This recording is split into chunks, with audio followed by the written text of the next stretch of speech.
Hi, I am मोहित और welcome है आप सबका मेरे आइसलैंड के लास्ट और फाइनल चैप्टर में। आइसलैंड की journey was nothing less than magical. It's been an experience that I cherish for a lifetime, truly one of the best phases of my life. But जैसे कहते हैं, life moves on, so let's begin our final chapter.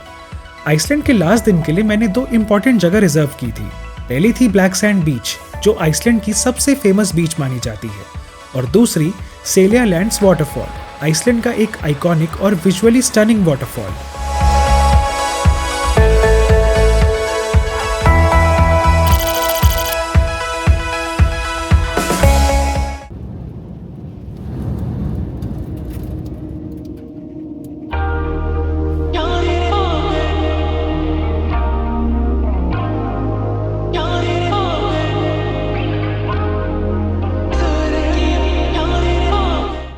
मैं black sand beach तो पहुंच गया हूं, लेकिन अभी गाड़ी में ही बैठा हूं ताकि थोड़ा वेदर शांत हो जाए और मैं बाहर निकल पाऊं। बाहर पूरा केओस हो गया अभी।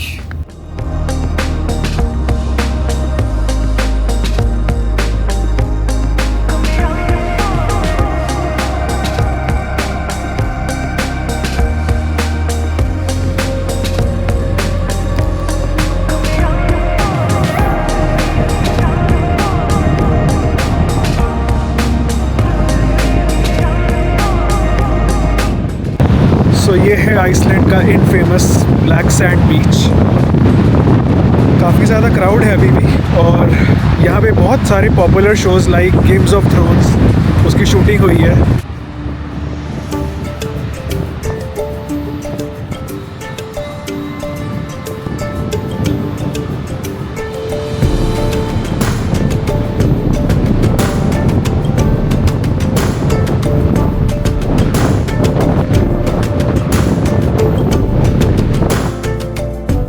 This is Black Sand Beach, one of the most popular and dramatic beaches in Iceland. यहाँ की ब्लैक सैंड किसी नॉर्मल बीच की तरह नहीं होती। It's actually formed from cooled volcanic lava. But beauty के साथ साथ ये बीच थोड़ी रिस्की भी है। स्नीकर वेव्स यहाँ कभी भी आ सकती हैं, so be careful and don't go too close to the water. This beach is quite famous as many popular TV shows and movies have been shot here, like Star Wars, Games of Thrones.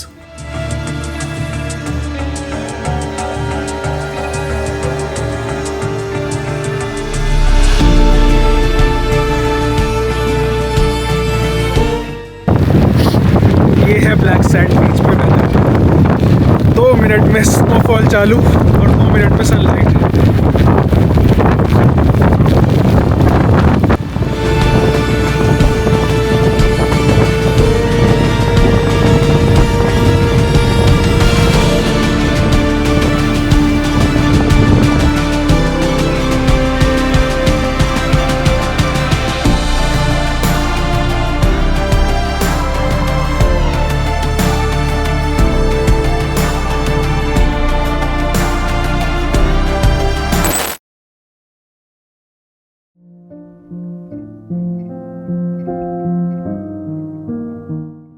Finally by God's grace drone मिल गया और मैं भी safely नीचे गाड़ी में आ गया। To give you a perspective कि मैं कहाँ चढ़ा था, जस्ट वो भी दिखाता हूँ। ब्लैक सैंड बीच के पास ही ड्रोन का फुटेज ली और इतनी तेज स्पीड चलने लगी कि मेरा ना ड्रोन खो गया। मैं पिछले 1.5 घंटे से ड्रोन ढूंढ रहा था, तो ड्रोन इस पहाड़ी के ऊपर है। तो ड्रोन इस पहाड़ी के ऊपर मुझे मिला, यहाँ पड़ा हुआ था। अब प्रॉब्लम ये आ गई, मुझे नीचे जाना है, बट थोड़ी थोड़ी स्नो गिर रही है और मुझे वहाँ नीचे जाना है। मेरी गाड़ी वहाँ पार्क है।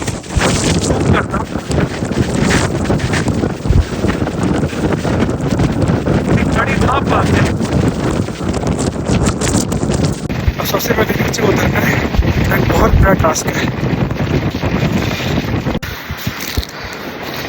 आधा रास्ता नीचे उतर गया हूँ, थोड़ी सी स्नोफॉल रुकी है, मेरी जान में जान आई है। आइसलैंड में ड्रोन उड़ाना वैसे मेरी ही गलती है। विंड वार्निंग तो आ रही थी, पर मुझे ही शौक था कि कुछ ज़्यादा अच्छी सी फुटेज रिकॉर्ड कर लूँगा बीच से। वो तो हुई नहीं, मेरी एक्सरसाइज हो गई। अभी मैं आधा रास्ता आ गया और अभी भी देखो गाड़ी कहाँ है। ये जो पॉइंट है ना टॉप पे, उस टॉप से लाइक 5-10 मीटर पहले मेरा ड्रोन फंस गया था। विंड वार्निंग तो आ रही थी, मैं ड्रोन को उतारने वाला था और उससे पहले ही वो मेरे रिमोट से डिस्कनेक्ट हो गया और यहाँ पे पड़ा हुआ था। बड़ी मुश्किल से गूगल को लोकेशन समझ आई, क्योंकि पहाड़ियों के बीच में गूगल की लोकेशन भी ढंग से काम नहीं कर रही थी। सो वहाँ से नीचे उतरता मैं यहाँ तक आया हूँ। तो ये था कि हर 10 मिनट में यहाँ बारिश हो रही है और स्नोफॉल हो रही है, तो ये पूरा पैच बहुत स्लिपरी था। माइट भी अगर नॉर्मल टाइम हो तो फिर भी चढ़ना उतरना आसान है, बट हालत ख़राब हो गई थी। और हालत ख़राब मेरी एक्चुअली इसमें नहीं हुई कि मुझे ऊपर से चढ़ना उतरना पड़ा। प्रॉब्लम है कि पहले तो मैं जोश में, चाहे माउंटेन पे चढ़ना और उतरना आसान हो, पर हर 5 मिनट में ऐसी बारिश हो रही है और स्नोफॉल हो रही है, तो बहुत ज़्यादा स्लिपरी था। और मैं इतना कोई ट्रैकिंग वगैरह करता नहीं हूँ, तो मेरे लिए तो एक अलग ही चैलेंज था। और मुझे लगता है कि मेरे लिए चैलेंज माउंटेन पे चढ़ना या उतरना नहीं था, मेरे लिए उससे बड़ा चैलेंज ये था कि ड्रोन को ढूंढना। क्योंकि ये जो मुझे लोकेशन समझ में आई है, ये मुझे बहुत देर बाद समझ में आई है। तो हुआ क्या कि ये जो आगे क्लिफ है ना, ये जो आगे क्लिफ है, आई डोंट नो कितनी विजिबिलिटी है स्नो में। हाँ, ये जो क्लिफ है, मैं इसको रिकॉर्ड करा था और इसके आगे ब्लैक सैंड बीच है। सो इसको रिकॉर्ड करते करते बहुत ज़्यादा विंड बढ़ गई और मैं ड्रोन को लैंड करने के लिए रिटर्न टू होम क्लिक कर दी, क्योंकि रिमोट से वो ऑपरेट नहीं हो रहा था और मैं गाड़ी में ही बैठा हुआ था पीछे। थोड़ी देर बाद ड्रोन का सिग्नल आया कि वो डिस्कनेक्ट हो गया रिमोट से, मतलब सिग्नल लॉस हो गया। मुझे समझ नहीं आया, मैं थोड़ा गाड़ी से बाहर निकला सिग्नल वगैरह कैच करने के लिए, तो सिग्नल ही कैच नहीं हो रहा। मैं थोड़ा आगे तक चला तो रिमोट का सिग्नल हो गया है, पर वहाँ पे वो ये शो कर रहा है कि कहीं पे ये लैंड हो गया है और उड़ नहीं पा रहा। ऑब्वियसली अब मुझे समझ में आया, क्योंकि माउंटेन पे ये टिल्ट होके लैंड हुआ पड़ा था, तो ये उड़ नहीं पा रहा था। अब मुझे लोकेशन समझ नहीं आ रही, क्योंकि मैंने ये ड्रोन अभी कुछ 3-4 हफ्ते पहले ही लिया है, मतलब अपने यूरोप ट्रिप से जस्ट पहले लिया है। इनफैक्ट यूरोप ट्रिप से भी नहीं, स्टॉकहोम में ही लिया है मैंने। पिछली एक वीडियो में मैंने ये डाला हुआ था। सो मैंने कोई ज़्यादा इस पे ऐप्स वगैरह भी इंस्टॉल नहीं किए, मतलब फाइंड माई ड्रोन के अलावा गूगल मैप्स का भी ऑप्शन होता है इस पर, बट वो मैंने इंस्टॉल नहीं किया हुआ। और जो मेरा फ़ोन है वो मेरी गाड़ी में था और मेरी गाड़ी पीछे थी। पहले मैं रिमोट से, जो इसका रिमोट है, ये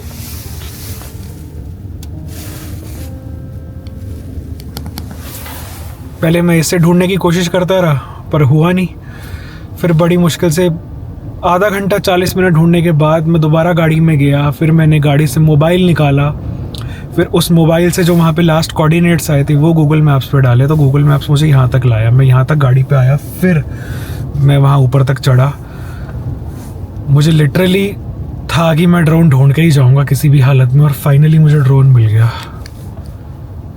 I mean, ये दिन काफ़ी ज़्यादा इवेंटफुल रहा है मेरे लिए।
आज सुबह की शुरुआत जो मैंने करी थी, तो सबसे पहले विजिट किया था स्कोगा फॉल्स। ये वाटरफॉल है जहाँ पे मुझे रेनबो भी दिखा।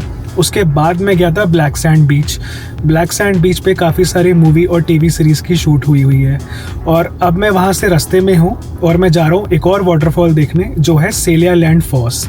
ये सेलिया लैंड फॉल्स भी बहुत बड़ा यूनिक वाटरफॉल है आइसलैंड का।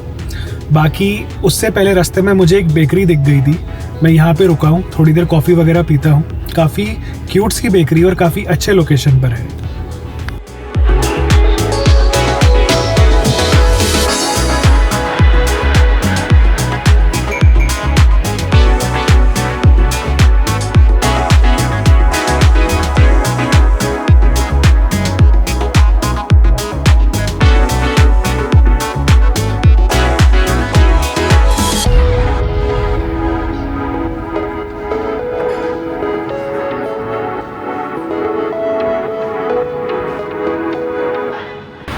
फाइनली आज के डे का last stop Seljaland false.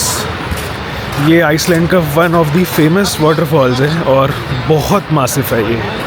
Late me show you.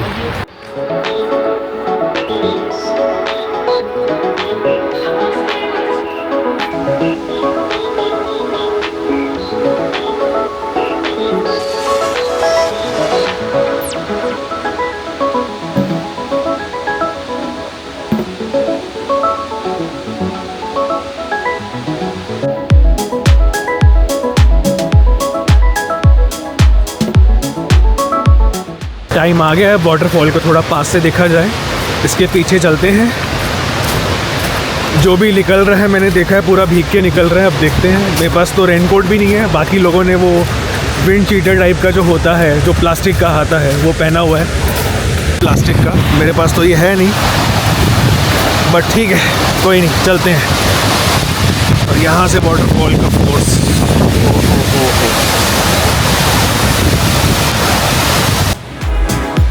Black sand beach and अपने ड्रोन के एडवेंचर के बाद मेरा लास्ट स्टॉप था सेलिया लैंड फॉल्स वाटरफॉल।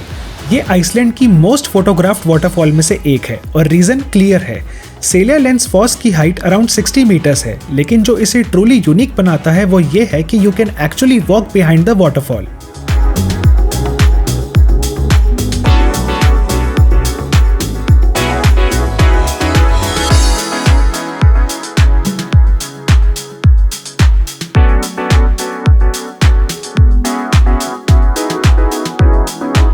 बहुत स्लिपरी है यहाँ,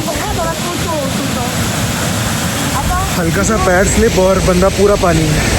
हाँ, लिटरली एक फुटपाथ है जो आपको वाटरफॉल के पीछे ले जाता है, giving you a surreal 360 degree view. लेकिन विंटर में ये पाथ थोड़ा स्लिपरी हो सकता है, सो प्रॉपर फुटवेयर जरूरी है। ये वाटरफॉल ओरिजिनेट होता है directly from a glacier which originated from a volcano जो 2010 में इरप्ट हुआ था और यूरोप का एयर ट्रैफिक रोक दिया था। मैं तो पूरा भीग गया, मेरे कपड़े पूरे भीग गए।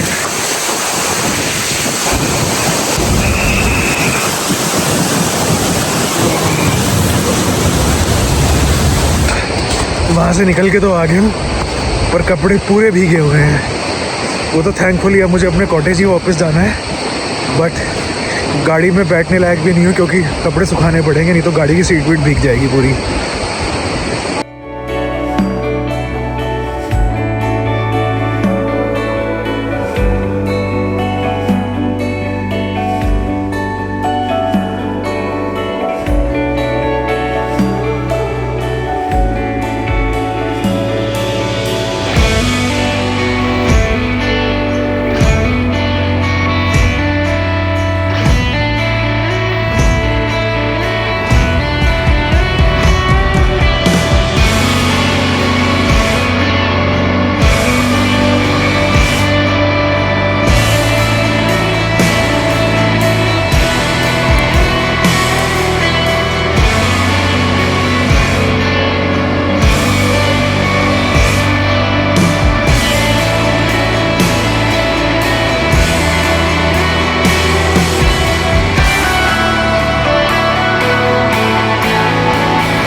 व्हाट्सअप गाइस, अब टाइम आ गया है आइसलैंड के ट्रिप को रैप अप करने का।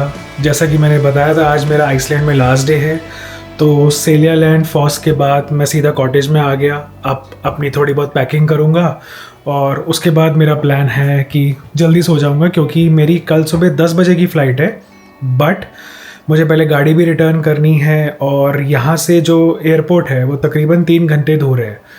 तो मैं अराउंड 4 बजे निकलूँगा सुबह और 7 बजे तक पहुँचूँगा, गाड़ी रिटर्न करूँगा। लकीली जहाँ पे गाड़ी रिटर्न करनी है वो जगह एयरपोर्ट से जस्ट 5 मिनट दूर है फ़िलहाल। लेकिन यहाँ पर लास्ट डे है तो मैंने कहा थोड़ा आज बाहर बैठ के चिल करते, क्योंकि शाम को अच्छा मौसम हुआ पड़ा है, ज़्यादा ठंड नहीं है। तो मैंने ये बाहर थोड़ी बॉनफायर कर ली।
और बस इसी के साथ ख़त्म होती है मेरी आइसलैंड की ये अनफर्गेटेबल जर्नी।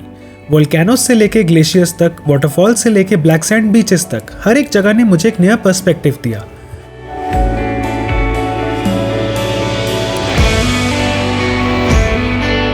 आइसलैंड ने सिर्फ विजुअल्स नहीं, एक फीलिंग दी, एक साइलेंस जिसमें कहानियां छुपी थी।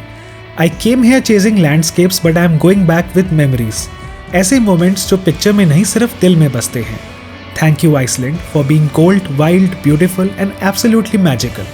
और आप सबका भी शुक्रिया जो इस पूरी जर्नी में मेरे साथ रहे। मिलते हैं अगले डेस्टिनेशन में नए सीन्स, नए स्टोरीज के साथ। Until then, take care and keep traveling।